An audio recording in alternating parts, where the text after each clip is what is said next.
Can Madison really be the scariest game of the year? Is this game actually worth it? Is it going to be any good, or is it going to be another one of those flops? Well, let's find out. I'm going to be doing a review on Madison, all my thoughts. Is it worth your time? Is it worth a purchase? And the important question, can it be the scariest game of the year? So what does Steam say about it? Steam says Madison is a first-person psychological horror game that delivers an immersive and terrifying experience. With the help of an instant camera, connect the human world with the beyond, take pictures and develop them by yourself, solve puzzles and explore your surroundings, and most importantly, survive. Now, just before we move on, all the footage you're going to see was taken from my Twitch as we streamed this game live. However, I have made sure that there are no spoilers included in this video.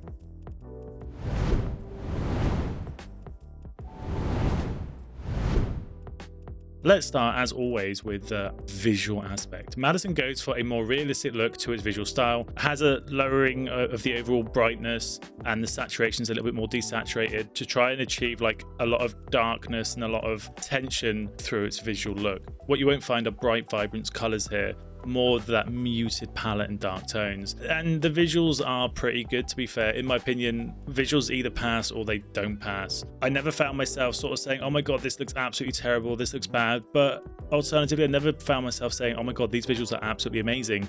They were just good, they just passed. That's kind of it, really. In terms of environments, you'll find yourself in one environment, which is the house, and you'll be revisiting different rooms and different areas time and time again, over and over again.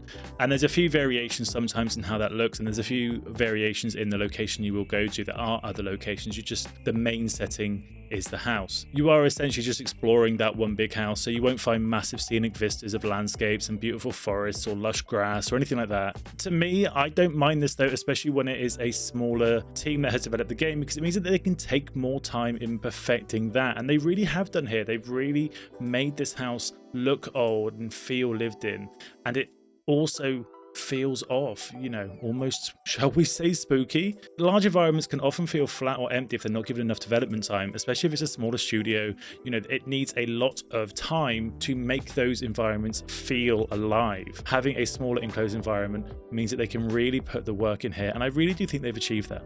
If I was to compare it to anything visually, the game Madison, it feels very similar to games like Visage in terms of its visual looks, and I'll find that there's a lot more comparisons with Visage in how the game is, and you can definitely see there's inspiration here. I did have one or two visual bugs, but honestly they were nothing too major. One of them was I was able to see something earlier than what I should have. However, because I didn't actually understand what was going on, it kind of just added to the mystery rather than made me go, oh my god, look at all these visual bugs. The only reason I knew it was a bug was someone in my chat actually pointed out that I shouldn't be seeing that yet.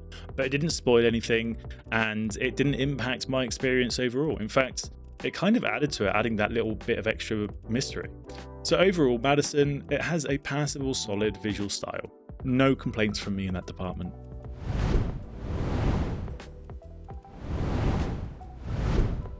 So moving on to the story, Madison is a tale of exploring the past to understand the present and what is going on in this house that you find yourself in. What can the history teach us of what has happened before, and what does that mean for the future of your character?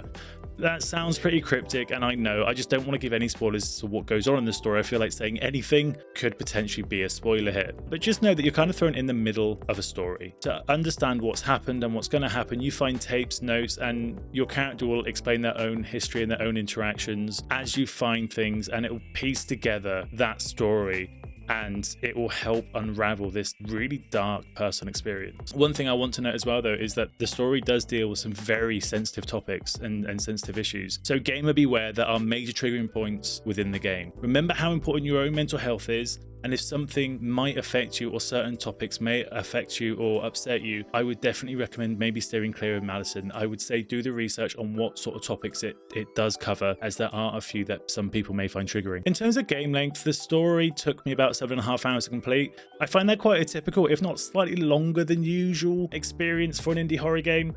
It's filled with jump scares, a dark story with a nice environment. That's that dark, eerie looking house. You'll face a variety of different antagonists as you progress through the game. They're introduced throughout, they're not all introduced at the beginning. You face them at different points and you encounter them at different points, and they all have their own self-contained stories or their own backstory to suit and to really embed them in the world of Madison. I really liked that character development, that it wasn't just centered on, say, one ghost or one antagonist. There were several, and they're all different, and they all have their reasons for being there or being involved with the story, shall I say. It doesn't just throw a spooky ghost at you and sort of say, look, here, deal with it, with no understanding of why it's there or how it got there. There's a lot of story and a lot of context around it. You also, as noted in the Steam sort of preview text, is you have this instant camera that will help tell you the story of Madison. It also helps with the gameplay, and we'll talk about that later. But in terms of the story, I find it a neat addition. It's not something unique. It has been done before using a camera. However, what you'll find is as you take photos, things may appear differently on the photos that you take, or they may actually alter your environment physically around you.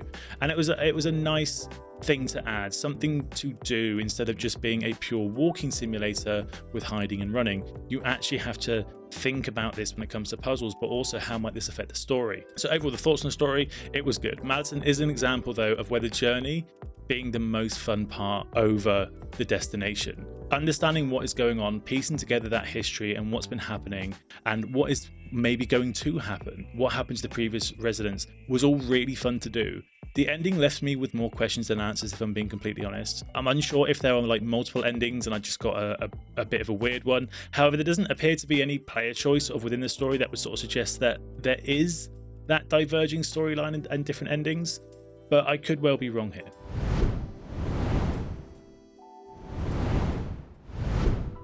In terms of gameplay, Madison feels it's very similar to a lot of your single-player horror games that you might play, thinking of Visage and Layers of Fear in the way that it plays. It's a first-person camera, it's that sort of walking-ish style simulator, and there's a lot of puzzles that you have to solve. It will send you back and forth through the house, being that main environment, and you'll return frequently to the same rooms and areas that you've already been to. You'll unlock new paths, or you'll find clues to solve puzzles later on in the game. As I said, the puzzles will have you exploring the house, looking for all those clues and answers. Think of that house as just one giant level with a set linear storyline. Some things and items you come across early in the game you may not even be able to use or even understand when you first encounter them, and actually you need to return to them later. This could sometimes catch me out as I spend way too much time trying to figure out what am I going to do with this thing and why can't I use it right now, or why can't this circular peg fit in the square hole. It's puzzles that did feel very similar to that of Visage and that sort of gameplay of Visage, but also Layers of Fear and even Outlast to some extent. Speaking of puzzles, there are plenty of them. They seem to be a fairly common addition in horror games, especially those single player ones, and it's a way to pace out the experience. It gives you something to do rather than just walking through the story. I quite like this. Puzzles are always, I think, a good addition. I find in Madison they could be pretty damn difficult. Like the bar to the puzzles here was really high, especially when we compare it to some other games that have released very recently that are of the same sort of puzzle style game. One of them in particular took me a really long time to figure out, and I found it really complicated to do. Some of them I kind of wonder, how does anyone work out how to solve this on their own? In terms of difficulty, I would say it's probably on a par, if not slightly harder than the ones you find in something like Visage, and you can definitely again tell that there was inspiration taken in the way that the puzzles are meant to be solved from games like Visage. In terms of combat, well, there is no combat in Madison. It's non-existent. There's no weapons and there's no fighting. As you sort of try to understand what's been going on and you meet any of the antagonists, and there are a few of them, you have to find other ways to either avoid them, fight back, or run and hide. And I like this. I always prefer a horror game that makes me defenseless as the character, because it really makes me feel more intimidated by the game, and it really, increases the blood pressure and makes me feel a little bit more scared and a bit more uneasy. That's how I like my horror games. I usually find if I'm given a gun, I get very desensitized to any form of horror very quickly, because I can fight back. I know that I've got the capacity, that I can shoot things or I can attack things and I can get them to go away. Instead of combat though, you do have that instant camera, already mentioned as part of the story, but it's also used as part of the puzzles. Taking photos will reveal new clues or reveal answers to you, or they might change and open up pathways. That's pretty neat in itself. As I say, it's not unique to Madison. This has been tried and tested before. I thought though it was still a good addition. My one caveat is it did make puzzles all the harder, because sometimes you didn't know if you were meant to use your camera or not. Or I would take a photo of something, nothing would happen. Take a photo of it again, and then suddenly something would happen. So I did find sometimes it could be a little bit awkward to use the instant camera. In terms of its horror aspect, now that's a big part of it. It's a paranormal horror game, so if you're looking for the more blood and gore, you're not going to find it as much here. This is more about paranormal activities that are going on in the house, trying to figure it out from there, and that's where all the jump scares come from. You've got statues that move, you'll hear eerie sounds constantly through the game. Scratches of like floorboards or walls, you'll hear taps on windows, and even clocks. Yes, the clocks even got me on edge because it really sets that mood and tension, and you don't expect to hear something and then you're hearing things like a clock tick. I really enjoyed that audio aspect of how it really sets the mood and the tone to really put you on edge without even doing a jump scare. The antagonists will chase you down, they'll jump out at you, you'll be put down dark, narrow corridors, unable to see. It will then throw jump scares at you, things jumping out at you, things following you. It really did get me quite a few times. In terms of how scary it was and the jump factor, I would say the jump factor was pretty high here. One of the things I want to note about the horror and the jump scares though, is a lot of the time in horror games I find that by the end of the game I become very desensitized, as the way that a game tries to do its jump scares become repetitive and it always become the same sort of thing throughout the game. I found Madison was actually different here. With its variety of different antagonists, it meant that there was different ways in which the game would try and scare you. This was a real positive for me, being able to feel that I would still jump at the end of the game because it was different antagonists I was facing, different challenges I was facing, and different ways the game was trying to scare me and trying to make me jump. I really enjoyed this. It kept that experience of being a horror fresh. You know, well, pretty jumpy.